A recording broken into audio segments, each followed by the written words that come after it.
haga danda'ametti haa jarjaramu. Yaa hunjiraamini. Torben jarjaru maa miira?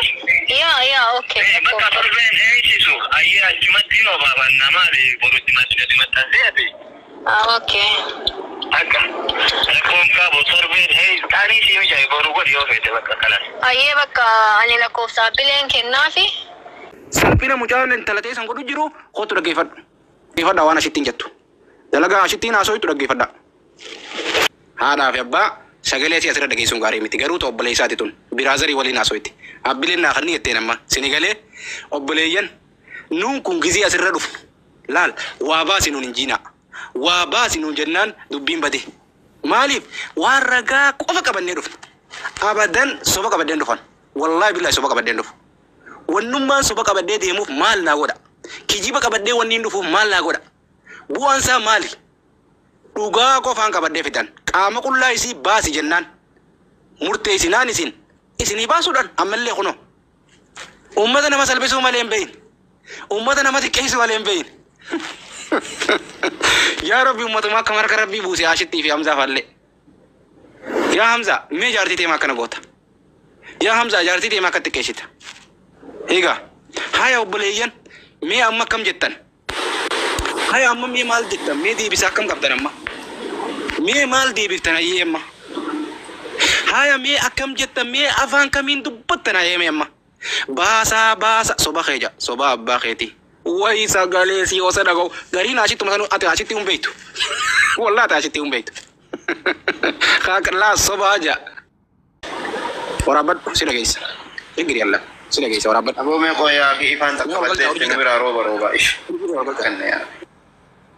Si dhageessa shigiri Allah si dhageessa.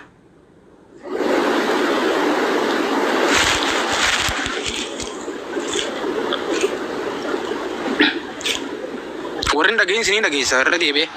Warrin dhagayin isinii dhageessa. Ibsaa amma sagaleen kiyya dhaga'ama. Ni dhaga'ama. Nu dhageessise amma. Okay. Dhaggeeffadha warri tasiitii miti jettan. Mee irra deebisii jettii qabin talti. Torbi takka booda dhufan. Maaliif beektaa kaabbilee osoo hin ta'in lafataan barandataan seeraa miti godha boraacheeti beekti. Maasanii jetteetti ni rakkatta. Bakka dubbiin haga danda'ametti haa jarjaramu. Yaa hunjiraamini. Torben jarjaru maa miira? Yaa okay. Bakka torben eeysisu ayyaa achumatti noo baabaan namaali borutti maxxanseeti. Okay. Akka rakkoon qabu torben taanii si mijaayi boru godhi yoo feete bakka kalas. Ayyee bakka ani lakkoofsa bileen kennaafi. Bilbilanii walitti banii guyyaa qabatan ayyee. Nama maal qophoine nasani ka warri hoteela seenani. Maal beekan akka bakka bisi hoteelatti hin beeku wallahi san isintu waliin. Hoteela miti mana waan qabnuuf manuma goona jedhe. Yaa. Waa bashannan wayii isin nu bira jirtanii hoteela deemaa miti. Yaa qayyima dhufuu qaban. Harargeen achi jirti warjaatota harargee achiillee itti daballee akkamitti qophoinaaf hojjennaan. Ayyee bakka walitti mari'adhaati. Kanaaf harargee sana tam akka taate addaan baasi dursi. Ayyee addaan baasa. Ayyee ishee jabaa gaabbilee aayilee kan tirfidee bisuun obirrii keessa qabaatte. Rakkoon qabu itti deebisi yaappiletti. Tajaarsaan dhageessisu. Tajaarsaan raan cufa. Rakkoodha khayrii miti tajaarsaa dhageessisuun. Mangudduma teenya isinii galee sagalee manguddoo sirra baasuun sirrii miti. Kun ammoo biraazeriidha. Sagalee manguddoo dhiisi nuta isiitii fi ta ibsaa bichaa barbaanna. Taan Hamzaa bichaa barbaanna. Hin barbaannu ta bira. Akkasi. Tun biraazerii isiitii bara obboleessa isiitii bara. Shakkiin godina. Ila nama tuttuutanii qubalaa kannaa viidiyoo jennaan fiduun. Wallahi lazim ani ibsa waan beekuufi ta nama qubalaa ga ooftanii waan ittaane akka fide salphinna asitti michiyyoo sanii fi Hamzatti bu'uu taa'u itti gaafatamummaa jarumatu fudhata. Ibsaa miti. Ibsaan kalee nama 1,000 irratti koottutiniin kaliifaa dhiifama gaafadhu koottutiniin rakkoo jirtu himi yoo rakkoo walirraa qabattan uummata kanarra himi jennaan Hamzaan buqqee dhaabee uf jajee tare jechuudha. Tuffii keenya kaleellee nu jala dhufe jechuudha. Salphinni kana jaalu Ramza. Koppii liinkii kumshanaa galchanii ammaan gabbaasa qaama qullaa kunoo Video us Imrishaan dhufe. Imrishaan kun reefu sagalee ni qabdaa hideen hin qabu jetteen Imrishaa dhaggeeffadhu sagalee si dhaggeeffadhu. Namni dhibba afur dhageeffee Imrishaa dhaggeeffadhu. Reefu sobaa siin jetteemi nagalchuu diddeemi ati reefu mana keetitti gisee siin dhuftu. Amma Imrishaa jala jirtaa hosi ol baaseen si dhageessisa. Lakkoofsi tokko dhaan si ol baaseen gubbuma teessee dhaggeeffata bibii kiyya. Feetu ni waraabbatta feetu waraabbatu baatta. Ol bee lakkoofsi tokko dhaan. Reefu sii fiddee honna ol baasi jennaan kijibaa siin jette. Ammoo si achirra fidee dubbiin kijiba jiru san tootu sagaleen talaana baasisiise amma. Imrishaa ni dhageessaami lakkoofsi tokko dhaadhoo. Si ol baasa. Lakkoofsi tokko dhaadhuuti Imrishaa ol baasa. Ni dhageessisa sagaleen kijibaa jetteen viidiyoon kijibaa jetteen hunda baaseen agarsiisa. Imrishaa asirra naa ol ba'e Imrishaa. Intaltiin sobaa siin jetteemi kootu ol ba'e si dhageessisa. Feetu jala teessee dhageeffachuu dandeessa. Shigirii qal'amu. Si galee waliin si waraaba waan taateef sagalee waliin jala teessee dhageeffachuu dandeessa. Anjoolleen dhageessee jirti warri as jiru kun namni 500 kun dhagee jira. Si galee ammoo ati dhaga'uu barbaadda si qofa namni dhageessuu barbaadu qaama dhufe seene amma joon godhee seene. Dhaga'uu barbaadda dhugumaan intala tana mucaan akkana godhe baruu barbaadda dhugumaan muciyyoo tana quuqamte keessaan arginaan jette asumarratti hin dhageessisa. Ol bitti nuubani sagalee ashitti jettan lakkoofsa tokko dhaa. Hin dhageenye sagalee ashitti ta dafaani kaana godhi jettu. Dafaani kaana godhaa na toowwitee jirti jarjira isin jettu hin dhageenye horii jettan lakkoofsa tokko irraan isin deebi'a. Irraan isin deebi'a. Eeyyuwaa hin dhageenye hodhoo dhabne. Dhaggeeffadha guurii keessan gurradha. Dhaggeeffadha waan ashitti hin jettu. Dalagaa ashitti hin haasoo jettu dhaggeeffadha.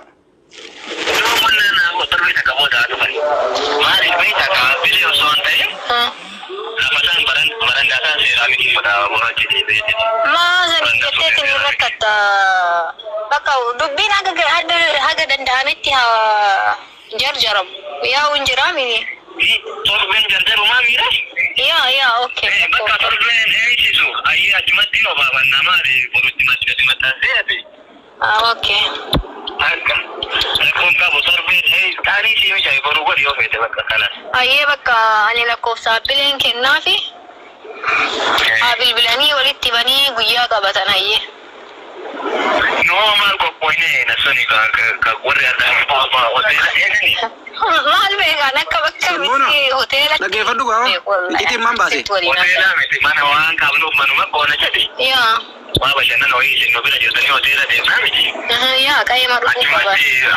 Harar Hoteela na godhaatee. Harar biichiletti dabalee akkamitti koppoina akkoo jennaan. Ayyee bakka walitti bari'an. Hayyee cufee.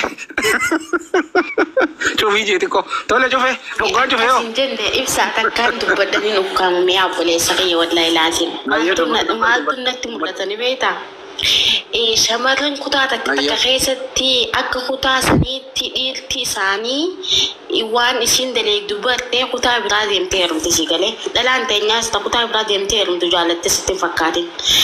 Dhiirti teenyaas ta dhalaa kutaa biraa fuutu jaalatteeti miti. Waan dhoofamu takkaa jira waan isaan dhoofu jiran si galee. Michiyyoo jaartee heeruma ishee turte. Jaartii isaati. Amma osoo misteerii isiisan hin baane dafaan kaana godhaattee akkasi wayiwaatti subhanallah. Ani dilanuma maal bakkatti itti waan jaam. Wallahi waan ajaa'ibaati. Sabboon alkoolchaa ijoollee warri murtiidha maal ta'a? Fi kutaa keessatti dhalatanii guddatan keessaa deemanii kutaa biraa heeruman hundi misteera isaanii kan dhokofamu tokko jiran amanii ibsa. Dhiiraas yoo ta'e dhalaas dhugaan jirtu kana gana. Orjii. Oso fara. Jaartii khayar bashir fiddaniiti nugubbaa faarsitanii nugubbaa dhaaddanii fiidiyoo waraabdanii walitti ergitanii jaartii nama takkaa murtuu nama takkaa nama sagalee ilaaltanii. Namichi waggaa dhibba takka. Namichi waggaa sagalmoo kudhan onlaayinii kanarra teessu. Namni fuudhu dhabame. Bakka tanaa fuudheen beenu nuti gurbaan dhaggeeffadhu. Amma wanni inni jechuu barbaadan urjii wal ilaaluu qabdanii qoqqoffaa irratti amma boo'intiin keenya wal fuudhanii wal fuudhuu baatanii miti amma dubbiin tuni garam deemtiidha. Gurbaan kuni gabbihee waan kana godhuu baannaan iccitiin isaanii guutuu baate. Amma iccitiin isaanii haala kanaan gabbawuu jechuun kana eeysaa akka baateen na yaachise maal? Hamzaatu ergimoo eeysaa akka baateen? Eeysaa dhuftee iccitiin tun? Aniin kun eenyu? Hamzaa Sheikh Jaabir Me ogata kana isinirra hinga bu'a. Me Ramzi Sabona obsa me ogata kesirra hinga bu'a na dubbata. Jara keenya dhiifamallee nu godhaadha. Nuti duraan waraanni murni jiran tokko dhukaasa akka ajaa'iba dhagaa isirra darbu kaanee dhiifama nu godhaadha. Akkam akka nu gootanii bakka iccitii baaftanii nu gubbaa antaniin barre kana ganuma suuta waliin barra. Akka nuti itti ilaallee miti dubbiin akka biraatiin militeera uffitee nu yaalaa baate. Gaammaan tana duulli keenya karaa tokko deebi'ee jiranatti fakkaata. Maaliif jennaan nuti iccitiin waan sobaati jenneeti kan gochuu barbaanne duraan jechuudha. Gurmuun takka. Waan kana waan sobaa fiduu deeman jedhu kuni waan sobaa mataa suu deemanii Sabona goy. Wabii laalo. Mee iccitii tana laale amma waan jaarsaa jaartiin ta'e wajjinaa soitan. Waan fakkeenyaaf naaf jaartiin tiyya laayifii jireenya kiyyaa fuudhaa fi heerumarratti wajjin galayne namnummaan iccitii tana baasee akkana godha kun hamsaa yoo ta'e kun nama jiruun du'e moo nama jiruun jiru? Nama jiruun du'e yoo inni iccitii tana kan inni baasu ta'e garuu isaanuma lamaan jidduu baate malee iccitiin qaamni biraa sadaffaan isaan jidduu baasu hin jiru. Kuni waan waan shakkii hin qabne jechuudha. Maaliif jennaani iccitii Sabboonaa fi jaartiin Sabboonaa walitti qaban ammaa fireendiin Sabboonaa walitti qaban isaan lamaan jidduu miliquu dandeessi malee qaamni sadaffaa kan dhufee miliqsuu danda'u hin jiru. Maaliif waanuma isaan kana jidduudha miliqeetuun nama birallee gahaa jechuudha. Kuni isaa haa ta'u isii haa ta'u milixa kuni nuti dhiifama nu godha wanni jeebi akkaataa nuti duraan itti isin hubanne duula obboleeyyan lama kan wal loleen jecha jarra harki isaanii tokko jechi isaanii tokko obbolummaan isaanii tokko jara kana gidduutti akkamitti duula ayyandaa fidanii bananii waan jiru uumamee ture nu biratti. Waan kana ibsaan ni jira wanni kun ni jira iccitii jira dhaabaa jee ture. Iccitii kana namanne ture garuu amma iccitii amanne dhiifama Hamzaan akka gabbee dhiifama gaafatu wanni kanarraa hamaa jiraachuu malchiisa wanni akka obbolummaa qabdanii bira qabdanii. Solo gadi baanallee kan dhiifama gaafatu waa miti deessa. Wabii dhageeffadhu amma waliin sagalee dhaabi yoo fi harroota as jala jira. Harroota gartee kaarree dhalatee kaa boru gartee hamsuma kanaa waarrabsuu jira sii galtee. Kanaafiin harroota kana diddaafiin wanni kun deemee Hamzaa sa'a 24 attaa godha asirratti. Kanaafi yoo gabbihee waan kana firraa fitu baate isaa tuffi jira tuffii tana dhiisee iccitii waan jira hunda gabbaafnee tuma isa saatillee ijay dhageeffadhu isaa miti sheeniin hundi saatilama. Sheekaawu saatilaan ture umman. Kanaafi gabbayitii gurbaa nagaa mana keessa rafaan olini harkaan adaban qabdu siyaasaan beeytu. Iccitii qabachuu eega wallaalte iccitiin ta'e eega sibira dabartee kunoo sooshaal miidiyaa biyya Suud Arabiyaa dhuftee jirtu. Kumachuu qabdi dubbiinsaa ni dhagaa online irra jira. In gara waan namni itti jiru sagalee jaartii isaatis dhagaa jira. Kanaafi calaa kiyya ismoo jaalibsaa kiyya sagalee sana hedduu qusadhu maaliif harroota jira boru ittiin hedduu dhawanii kanaafin sagalee dhaabii hinje. Ayyee Sabboona dubbiin teetuma mee dabaree walii kennina haasofnaa wabii. Kalee dubbiin tun ani boofin de barakkoon qabu Hamza dubbii shayni roobelleen irratti du'aa godhee dhaamuu diddeetuun dubbii jajjabduudha galatooma ani gadiin buutee maatanumaaf hin dubbii Ramzi dhiifama. Akka rakkoon qabu kalee dubbiin tun hangana hin geenne yoo yaadattan ta'e kalee koottu nama kuma takka tanarratti yookiin immoo deemaa khaliifaa aslii isin ta'a dubbii tana xumuradhaa jenneellee kenninee turre. Nu tuffatee ibsas tuffate. Ibsaa nama waa hunda guuttatee deemu ittiin fakkaanne akkanumatti waan ibsaan ajandaa barbaacha haasa'utti fakkaate kaleessa jechuudha. Garuu anamma dhaamsi kiyya. Dhaamsi akka obbolummaattis akka namummaattis ani isaa dhaamu wallaahi laziim. Dubbiin tun osoo tana caalan jabaanne koottu ammumatti yookiin asli mafaa wajjin fitadha khaliifaa. Nuti dhimmi biraa hin qabnu jedhana Hamzaa kanarra. Khaliifaa wajji dubbii xumuratan tanan nu waan biraati miti nu. Namni miidhame fi namni karaa malee miidhame mirgi isaa eeggamudha. Khaliifaa karaa malee tuyte khaliifaan nama kalee tola sitti oolee deebiteetiin hin dhufurra garagaltee akka adurree ilmoo nyaattuun nyaataa jirta ofirratti deem khaliifaa wajjin dubbii xumuradhuudha. Waan biraati miti. Ibsaan immoo waan hagana fidee waan irraa dhaabachuu taa'uu miti. Dubbiin tun sillee diidi mana kee diidi. Hin dhageettan nama akkaawunti hedduu qabatee irra Hamza. dubbii tana asumatti gabaabdutti ofirraa qabi sirraa dhaamna. Sirraa dhaamna kanuma sii dhaamna waan biraas hin kadhannu. Kun immoo sodaa miti nama kadhachuun adaba walii qabuudha. Adaba walii qabnaatiniin si sattarraa xumuradhu dubbii tana ibsaa wajjis Khaliifaa wajjis. Wanni sin lafaaf lafa hojjetu waa'ee garbi isaanii. Isaa baate. Isaan ibsaa bira dhufu. Ani waan hin joo ibsaa sabboona. Intaluma dafa ammumanni kaana godha jettee warra isaanii afuufteetti qabdee baranda hanga tolfatan dhoofkitee torbaan irraa guyyatti as deebiste sana. Barandaan kamaan isa ibsa. Fuute koofoo mataan baafadhaa. Jaanii miidiyaa kanarraa iyyuun tokkoo maalisa. Intaluma warraa hunda faane kaana godha jettu. Marsane waan isin eegalan malee gaafuma sana dhageeffadhu. Achitti nama waggaa 9 irra ture. Dhiira takka nama gartee yeroo dhabee taa'u jira. Gurbaan basaan asumaan dhaqeeti intala taa'u jirtu kaase. Sanii fi amma culullee intala ni qaaleessi. Akka daftee heerumtu godhe. Akka hamsaan gowwaadhaa miira keessa seenee intala dhaqu godhe. Amma sankaruu ta'e barmucaan.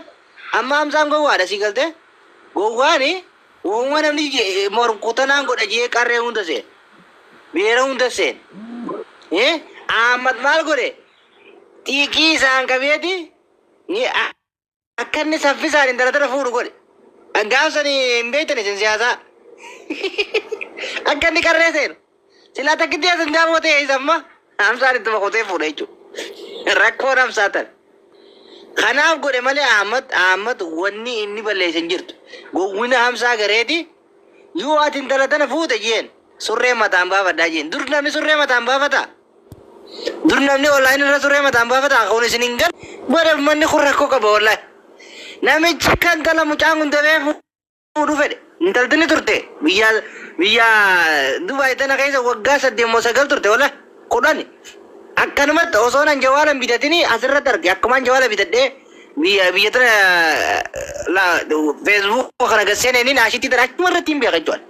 Wallahi gurbaan siyaasaadhaan akka hamsaan dafee saffisaan miira keessa godha hamsaa badoo garee minni bari nama kana ni beeka amma namni ni beeka bar isaanii nama kana qaba eenyuun nama jecha kana fayyadamaa ni beeka amma bakka hundatti akkas hin jiru amma sila hamsaa ta'uu baate jechisan hin fayyadamu waan amma jirullee. Kanaaf saffisaan akka inni gartee dafee miira keessa galee akka nama intala wayyaa takka fuudhetti akka gartee intala gaarii fuudhee tokko tamsaan gulii qoobiyaa 15 mata jijjiirratee laal ashitti haffilee ashu bareedduti ay uma kadhachaan turre hamsaan asirra wallahi wallahi nu rakkee wallahi beedan hamidoo sagalee tichin sagalee Zagale me anguma tan lagi anguma duran benda nare nanti lagi simbil alik. Aku masalah ini kau tiba nak ya? Ibsaya ima obsina sagale beratin dabalin me adaratin dabalin sagale ber. Iya. Ibsa ni in amana.